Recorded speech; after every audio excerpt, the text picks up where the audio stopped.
Olá, olá, prezados alunos e alunas, sejam muito bem-vindos aqui ao meu canal. Sou o professor Pedro Coelho e no vídeo de hoje eu vou tratar sobre um tema muito importante e razoavelmente mal compreendido por alguns. Afinal, será que o Supremo Tribunal Federal de fato consolidou a questão sobre o cabimento ou não do acordo de não persecução penal em relação aos crimes de racismo? É sobre isso que a gente vai tratar no vídeo de hoje. Antes de aprofundarmos o tema que foi deliberado e analisado no âmbito da segunda turma no julgamento do RHC 222.599 em fevereiro desse ano de 2023, deixa eu te pedir para você deixar um joinha e não esquece, se não está inscrito aqui no canal, se inscreve, aciona o sininho, porque sempre que eu trouxer conteúdo novo, você vai ser devidamente notificado. E presta atenção porque, como a gente tem afirmado categoricamente nas últimas aulas, inclusive nas nossas lives que a gente faz todas as quartas-feiras aqui no nosso canal, a partir das 20h30, o acordo de não persecução penal é indubitavelmente um dos principais temas da moda no âmbito do processo penal. Raramente a gente tem uma prova, seja de delegado, da magistratura, do MP, de defensoria pública, sem a cobrança aqui de um tema ou de uma questão atinente a esse acordo de não persecução penal inserido na legislação federal processual penal pela Lei Anticrime, a Lei 13.964 de 2019. E sobre esse tema, a gente sabe que o legislador ele estabelece alguns parâmetros. Lá no artigo 28, ele vai indicar que, não sendo caso de arquivamento e tendo o investigado confessado formal e circunstanciadamente a prática de infração penal sem violência ou grave ameaça e com pena mínima inferior a 4 anos, o Ministério Público poderá apresentar o ANPP, o Acordo de Não Persecução Penal. Esse ANPP é um direito público subjetivo? Não. É essencial e fundamentalmente, doutores e doutoras, um poder-dever do Ministério Público. Nesse sentido, doutrina, STF e também o STJ. Agora, além desses parâmetros normativos especificados no caput do 28A, no próprio parágrafo 2º, inciso 4º, há uma situação que vale a gente registrar. Andou bem, ao menos na minha ótica, o legislador ao expressamente indicar que nos crimes praticados no âmbito de violência doméstica ou familiar ou praticados contra a mulher por razões da condição de sexo feminino, em favor do agressor não caberá o acordo de não persecução penal. Ou seja, a título de registro, se um determinado crime for perpetrado dentro do contexto da Lei Maria da Penha, ou mesmo praticado em desfavor da mulher por razões da condição de sexo feminino, esse crime não terá a aptidão de ser contemplado com o acordo de não persecução penal. A partir daí, a gente passa a mergulhar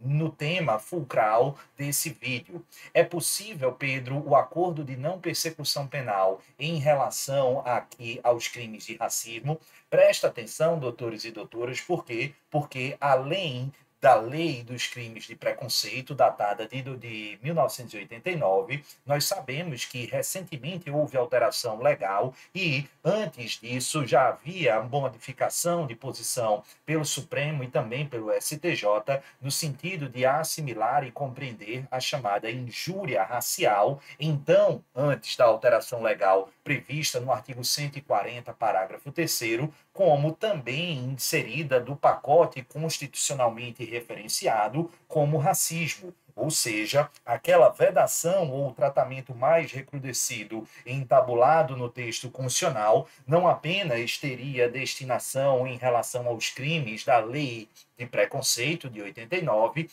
mas também para o crime de injúria racial. Ou seja, a injúria racial, nessa ótica, seria imprescritível e também inafiançável, necessariamente punida aí com pena privativa de liberdade de reclusão. A partir dessa ótica, passa a ter a seguinte questão ou o seguinte questionamento. será que seria possível, factível ou abstratamente viável a oferta de acordo de não persecução penal em relação aos crimes de racismo? Veja, seja nos crimes previstos lá na Lei de 89, dos crimes de preconceito, seja no âmbito da injúria racial, que hoje está na Lei de 89, mas até pouco tempo não estava, estava no artigo 140, parágrafo 3º do Código Penal. A gente sabe que, ao menos em tese, abstratamente, há infrações que se enquadram dentro do parâmetro objetivo da pena, ou seja, situação em que a pena mínima é inferior a 4 anos. Nessa ótica, ao menos a partir daí, poderíamos vislumbrar justamente a possibilidade. E o tema foi enfrentado, como a gente disse, aqui pela segunda turma do STF, no RHC 222-599, em fevereiro de 2023, tendo sufragado por maioria de votos, 3 votos a 2, o colegiado, no sentido de impossibilidade. Atente-se, doutores e doutoras, para os principais argumentos, tendo prevalecido a orientação capitaneada pelo ministro relator Luiz Edson Fachin. Para o ministro Fachin, o fato de o Brasil ter ratificado a Convenção Interamericana contra o Racismo, a Discriminação Racial e formas correlatas de intolerância e ter reafirmado a opção do Estado em reprimir de forma mais severa o racismo, tanto que consta tal ideia lá na Constituição Federal ao imputar necessariamente o tratamento a esses delitos com notas de imprescritibilidade e inafiançabilidade, haveria uma indicação implícita de que para esse tipo de delito, não haveria margem, não haveria tolerância para a justiça negociada. Nessa ótica, veja, diz o ministro Luiz Edson Fachin que houve expresso afastamento em abstrato da possibilidade do acordo de não persecução penal em relação aos crimes perpetrados no contexto de violência doméstica e familiar contra a mulher, ou que a ação infratora tivesse sido veiculada em razão do sexo feminino. E justamente para afastar esse estereótipo de tolerância relacionada à infração em desfavor da mulher. Mas esse estereótipo de tolerância em relação à figura do gênero feminino não apenas diria razões a ela, mas também a pessoas negras e, portanto, haveria de ser equiparado o tratamento à figura do racismo. Na visão do ministro Luiz Edson Fachin, nesse ponto, onde se estabelece no parágrafo 2º do artigo 28A, inciso 4º, a vedação do ANPP para aquelas situações relativas à mulher, também deveria, no contexto convencional, constitucional e sistêmico de interpretação da norma, inclusive da norma processual penal, deveríamos estabelecer como óbice intransponível. Nas palavras do relator, a exceção prevista no inciso 4º do parágrafo 2º do 28A deve, então, ser estendida aos crimes raciais para combater o conjunto de sentidos estereotipados que circula e que atribui não apenas às mulheres, mas também às pessoas negras. Maravilha? Tranquilo? Deixa eu só aqui fazer um registro, e nesse ponto, só para pegar o nome dos ministros, como a gente disse, por maioria predominou no âmbito da segunda turma. Além do ministro relator Luiz Edson Fachin, seguiu esse entendimento, ou seguiram esse entendimento, o ministro Ricardo Lewandowski, hoje já não mais membro da corte, e o ministro Gilmar Mendes. Maravilha? Tranquilo? Destacando aí a aplicação dessa orientação também para os vários crimes que se encaixam em tese dentro do parâmetro objetivo da Lei 7716 de 89. Então, isso faz com que, Pedro, a gente aponte essa ser a orientação do STF. Veja, pragmaticamente, se isso cai amanhã na sua prova, exigindo o entendimento do Supremo, absolutamente certeza de que o seu examinador deseja compreender se você está atento e atualizado e se sabe desse precedente. Então, se o seu examinador amanhã cobrar esse entendimento na sua prova, você vai indicar da inaplicabilidade do acordo de não persecução. Mas toma muito cuidado que não me surpreenderei se amanhã ou pouco tempo adiante a gente tenha uma modificação de posicionamento. E eu tenho aqui alguns argumentos para sustentar essa situação. O primeiro, como a gente disse, dos 5 ministros da segunda turma, 3 votaram no sentido da inaplicabilidade e 2, os ministros André Mendonça e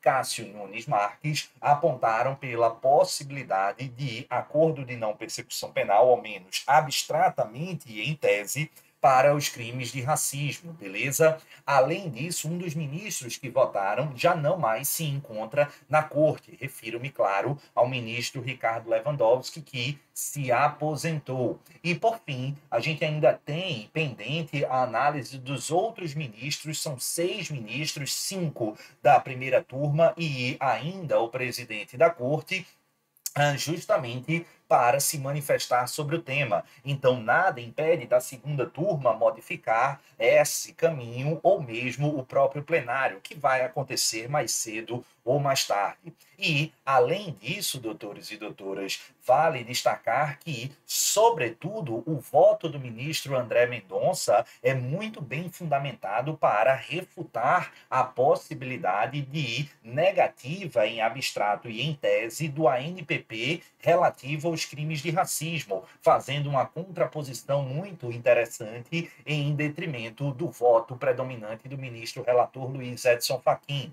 Em face do voto do ministro vencido André Mendonça, ele afirma categoricamente que o rol das hipóteses excludentes em abstrato do acordo de não persecução penal está previsto, além dos parâmetros do caput, expressamente no parágrafo 2º daquele dispositivo, e lá não encontra qualquer tipo de referência implícita ou explícita relativamente aos chamados crimes de racismo. E, como muito bem aponta no seu voto, o ministro André Mendonça afirma que aqui não há margem e possibilidade para se comportar a observância da analogia em Malam Partem. Beleza? Tranquilo? Não dá para eu estender aquela vedação em face dos crimes contra a mulher para também os crimes em razão da raça. Além disso, o ministro Cássio Nunes Marques, também vencido, apontou que é evidente a ausência dos requisitos hábeis à celebração do acordo de não persecução penal, estão discriminados no próprio artigo 28A. E, uma vez ausentes esses óbices expressamente indicados na lei, não cabe ao juiz inaplicar ou afastar a observância. Vale destacar, entretanto, que para a aplicação do acordo de não persecução penal, também há um aspecto subjetivo a ser analisado, qual seja a pertinência de propositura no caso concreto, e essa análise da pertinência se dará no âmbito do Ministério Público em questão. Mas, se preenchidos os requisitos objetivos e entendido como presentes os requisitos subjetivos na visão do Ministério Público, esses 2 ministros e essa outra posição, por hora vencida, mas que a gente precisa manter a observância, vai dizer que não haveria óbice algum à oferta do acordo de não persecução penal. Beleza? Tranquilo? Então a gente aproveita para explicar, mas como eu tenho falado para os meus alunos, coloca um asterisco bem destacado aí no material de vocês sobre essa temática, porque eu posso garantir, ela longe está de ser pacificada no âmbito dos tribunais superiores. E aí, me diz, você gostou desse vídeo? Então comenta aí embaixo. Não esquece, deixa o joinha, se inscreve aqui no canal, participa das nossas lives de quarta-feira, chama os amigos, as amigas, o cachorro, a tia, o avô, a avó, não me interessa, mas ajuda o nosso canal a crescer, porque vai ser sempre um sinal de satisfação para esse que vos fala. Um beijo no coração de todos, fiquem com o Papai do Céu e, claro, até a próxima. Tchau, pessoal. Valeu!